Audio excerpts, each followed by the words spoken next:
Desde Purpose, ya hace 12 años más o menos, cuando empezó el trabajo de Purpose entre Alemania y Estados Unidos, nos pusimos a buscar qué ejemplo, cuáles son estas organizaciones pioneras que se pusieron a rediseñar su propiedad, por qué lo hicieron y cómo les fue finalmente.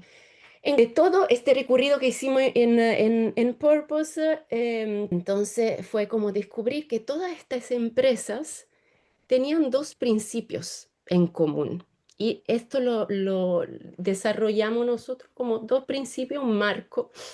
El principio de la autodeterminación. En estas empresas, el control, entonces, la mayoría de los derechos a voto se mantiene en personas que están cercanas al propósito de la organización. El control no es algo que se vende o se hereda, sino que se transmite bajo un modelo de gobernanza a la persona que son más aptas para seguir el propósito de la empresa, impulsar el propósito de la empresa.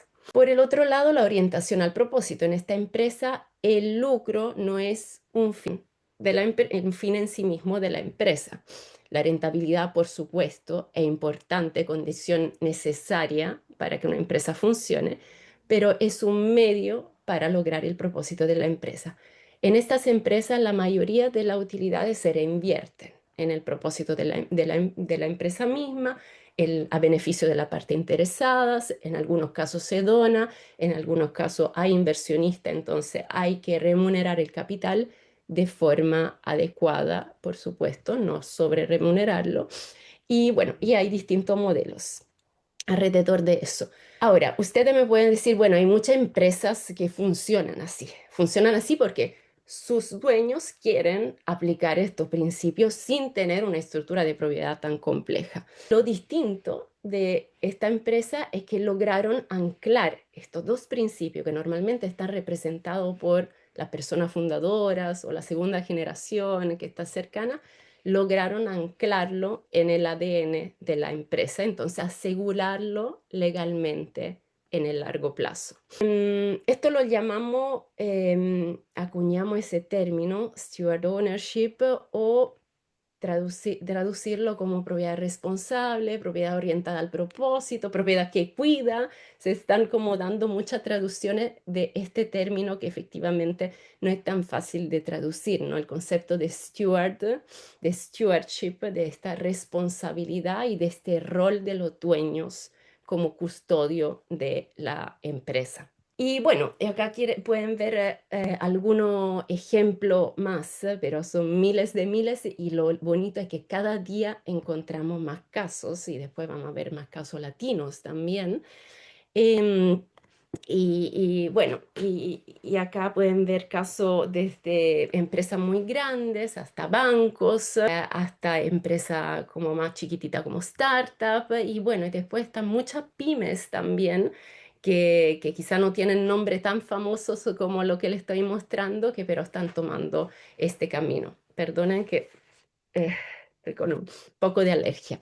Seguimos con un ejemplo concreto, que es la empresa Bosch, ¿ya? Volvemos a los años 60, no, perdón, 40, más o menos, cuando Robert Bosch empezó a preguntarse, bueno, ¿qué va a pasar el año 40 del siglo pasado? ¿Qué va a pasar con mi empresa después que yo me vaya? ¿Ya? Y tenía esta duda, como la tienen muchos empresarios. Robert Bosch era un empresario, pero también un filántropo. Tenía como un entendimiento de la empresa, que es algo que me gusta muchísimo, un entendimiento de la empresa como un acto profundamente social en sí mismo, ¿no? Emprender es un acto social en sí mismo por todo el impacto bueno que genera, ¿no? Entonces empezó a definir algunas líneas que después de su muerte fueron desarrolladas por todo un equipo de abogados, de asesores, etcétera, etcétera, y que se transformaron en la que es la estructura de propiedad actual de Robert Bosch. y definió, bueno, y experimentó antes con distintas formas de propiedad. Eso también es interesante verlo, como por ejemplo empezó a entregarle propiedad a los ejecutivos para darse cuenta que ya inmediatamente como empezaba a cambiar la forma de actuar de ellos, que se ponían más como en el corto plazo porque tenían ese incentivo financiero de corto plazo muy presente. Entonces dijo, no, no es la forma en la cual quiero estructurar la propiedad de la empresa. Para él la empresa debe ser autodeterminada, independiente en el largo plazo, conectada con la familia de Bosch y sus valores e integrada en la sociedad, que retribuya de alguna forma a la sociedad que generosamente entrega muchas cosas por la cual una empresa puede funcionar y puede ser exitosa. Y esta es la estructura de propiedad de Bosch, ¿ya? Em, Tenemos una clara, porque es muy didáctico este ejemplo, porque tiene una clara separación entre los derechos económicos y los derechos a voto en distintas clases de acciones, ¿ya? Eso es posible desde un punto de vista jurídico. Por un lado, tenemos los derechos a voto. El poder se le entrega a 10 custodios o stewards que tienen mandato de 5 años, renovables, y que actúan como los dueños responsables de mirar y cuidar el propósito de Bosch con mirada de largo plazo. Ya, eso significa también cuidar su rentabilidad, por supuesto, pero no solamente la rentabilidad del corto plazo. Ellos no tienen derecho económico y es un mix entre interno, persona interna de la empresa, como ex ejecutivo, y persona externa como independiente de las industrias que pueden aportar a la empresa. Por el otro lado, tenemos el 95% de los derechos económicos a la Fundación Robert Bosch. Robert Bosch era también filántropo con algunas causas que le estaban mucho en su corazón, como la educación. Entonces, después de que la empresa reinvierte la mayoría de sus utilidades en su propósito, en el desarrollo, en la innovación, en todo lo que tiene que hacer una empresa para ser una empresa de ese tipo, los excedentes de todo esto se distribuyen como dividendo a la fundación que hace su trabajo social filantrópico. Lo interesante de esta estructura es que está también la familia, ¿ya? Que es un tema importante, sobre todo entre latinos. Yo soy italiana, también tenemos como este concepto de familia que es muy distinto del concepto alemán, ¿no? Pero sí, Robert Bosch dijo, bueno, algo quiero dejarlo también a mi familia. Entonces le reservó un 7% de los derechos de voto y un 5% de los derechos económicos, ¿ya?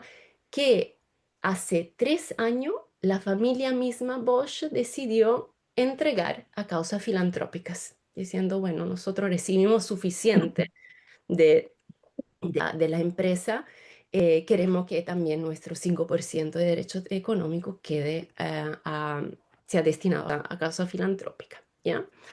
Bueno, esta es la estructura de propiedad de Bosch para que antes de seguir quede algo como em, algo real y concreto. Hablando de algo real y concreto, ¿a qué responden estos modelos alternativos de propiedad? Esencialmente a tres necesidades actuales de la empresa. Una, y la he reforzado varias veces porque se ve en los casos históricos, ¿no?, que tenemos, que es la sucesión. Sucesión alineada en empresas familiares o en la primera generación. Acá vemos la foto de Yvon Chouinard, que es el fundador de Patagonia, que dio el paso hace 3 años ya. Coherencia y empresas que buscan modelo más coherente con su cultura. Eso pasa, por ejemplo, quizá conoce la empresa autogestionada, que dicen que creen en la fuerza de los equipos, no y tienen como todo un modelo de gestión muy distinto y la estructura tradicional de propiedad no se siente en muchos casos, no se siente como cómoda. ¿Por qué? Porque dice, bueno, reduce la empresa a un activo de propiedad de los dueños cuando en realidad esta empresa es un grupo de personas que trabajan juntas para un propósito. Entonces buscan un modelo de propiedad que efectivamente respalde esta cultura y resguarde también esa cultura en el largo plazo. O empresas más como que nacen como proyectos sociales, ¿ya? Por ejemplo, la Banca Ética Latinoamericana, ahora se llama BELAT, pero nace con esa necesidad de un modelo coherente a lo que buscan, llevan al mundo. Y después está el caso de la startup y de la independencia. Startup que ya no quieren caminar el camino, perdón, no quieren tomar el camino del venture capital, que hace el venture capital, te empuja al crecimiento exponencial, te empuja con el camino es la venta o la cotización en la bolsa, ¿no? La exit.